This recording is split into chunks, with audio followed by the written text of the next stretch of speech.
I was a teenager in the 80s, thus the moonwalk, when I was learning to make my important life decisions. And there were two conflicting marketing messages being sent. The first was Nancy Reagan's Just Say No campaign, which took into account the downside that could happen, right? Drugs are harmful, just say no. Okay. And then there was Nike's Just Do It campaign, which strictly took into account the upside. Live large, take chances, just do it, right? Well, no one subscribes strictly to one or the other, right? If you only listen to Nancy, you can probably give me a play-by-play of what's going on right now in season 23 of Dancing with the Stars. If you only listen to Nike, you might be addicted to heroin, right? So my big idea is that in order to have a truly rad, 80s term, life, and to make changes and experience things, you need to always just do it, as long as life can essentially go back to the way it was if things don't quite work out. Let me explain, Ricky. All right, so the first half of my life was pretty average. I listened to Nancy. I was high school valedictorian, did undergrad in 3 years, graduating from USC's awesome entrepreneur program, had a few boring entry-level jobs, worked at a little startup, went back to law school, worked at a big LA law firm. Life was okay, average. I had a friend who was a pharmaceutical rep, and he had the life. He was going to rad places and doing fun things, and I thought, wait a minute, I want that life, not this okay life. So how do I get it? Do I just do it? So yeah, I figured I'll give it a try, I'll just do it. So I ditched my okay relationship. I ditched my okay job as an attorney. I started a business making this product I had this idea for, Garment Guard disposable underarm shields. And I moved to the beach. And I thought, hey, what could possibly go wrong, right? Well, in my head, I knew everything could go totally wrong, right? But if it did, I could just move back to the city, get another okay job as an attorney, get another average relationship, and, live like that. As it turns out, statistically speaking, average is pretty easy to come by. So I call this, the very technical term for this is take backsies, right? Life can essentially go back to the way it was with no permanent downside. So there I was at the beach, living my rad life. Nordstrom was my first customer for my product. It was lucrative enough. I worked on the side as a scuba instructor. I ended up meeting a fantastic man. We got married, had a fantastic life. We would honestly wake up every morning, look at each other, and go, oh, how did we get so lucky? 10 months later, he was killed in a car accident. It was a few days before my 32nd birthday, and just that week, we had decided we would start working on a family. So there are a few things in life that have no take-backsies, obviously, right? When you break someone's trust, maybe a heroin addiction. When you have a kid, or when someone dies. At that point, I was convinced I probably was not going to have a family. So what do you do at that point? Well, I thought I could go back to school and get a PhD. But no, I did what any other slightly suicidal, Jimmy Buffett-loving woman in the same situation would do. I bought a sailboat and a sat phone and decided to sail around the world. Most people looked at me like, well, you look like you just started taking heroin. You have a death wish. And that was maybe partly true, and partly because I didn't know how to sail. But to me, I thought, what could possibly go wrong? I mean, there was this whole take-backseat element. Quite literally, I could abandon ship and go home if things got bad, or if I didn't like it, or if I actually really couldn't sail. So I did it. I bought a boat at the end of 2006, got it all ready to go, and set sail in the last few days of 2006. My brother was supposed to come with me, but he decided the last minute he would bring a few boxes of grenades on board as pirate protection.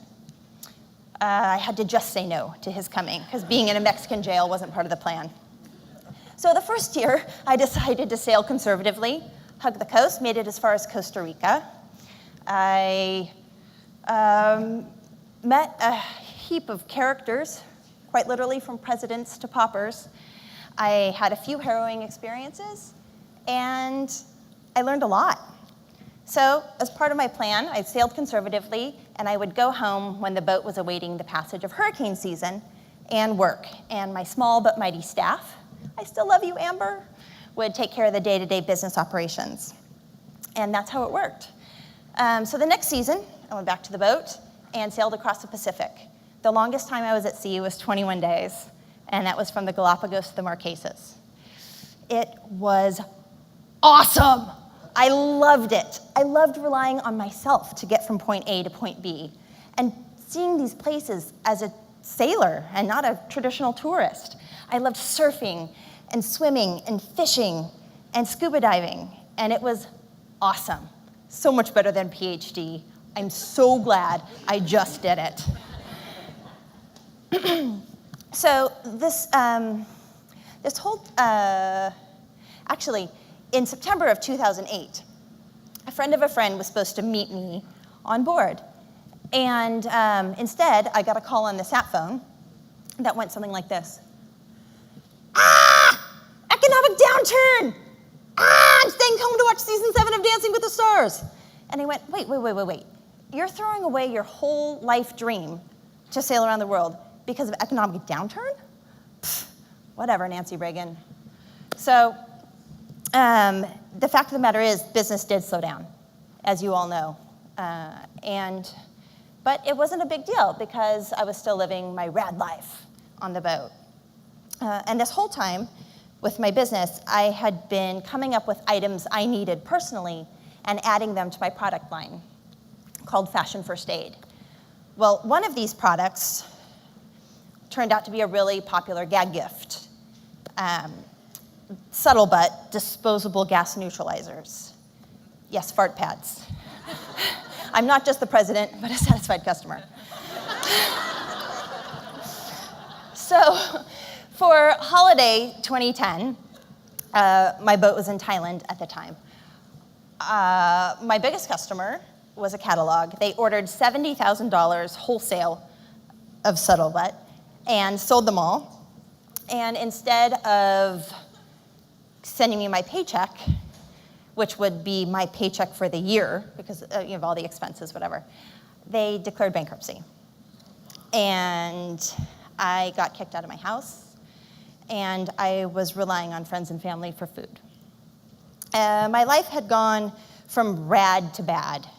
I figured I needed to abandon sailing, sell the business, and get a job if anyone would even hire someone who'd been self-employed for 10 years.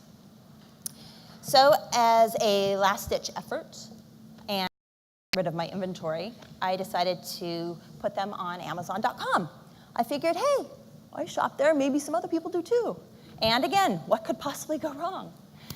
Well, as you know, lots of people shop there. And it was a time when Amazon was really growing as far as customer base too. And all my little tiny products that got lost in retail were found by people online who needed underarm shields and needed fart pads and needed bra extenders. So Amazon saved my life. It really, besides giving me much needed cash, it enabled me to stop working so much on all these little tiny things and focus on the stuff I really love to do, which is develop new products. And now I have over 50 products and a bunch more in the works.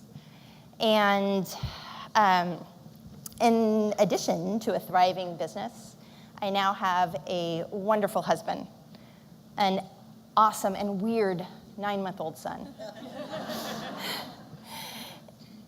and a rad life. I get to live between the beach and the mountains. So yes, things have and things will go wrong. But in order to have a truly rad life and make great things happen,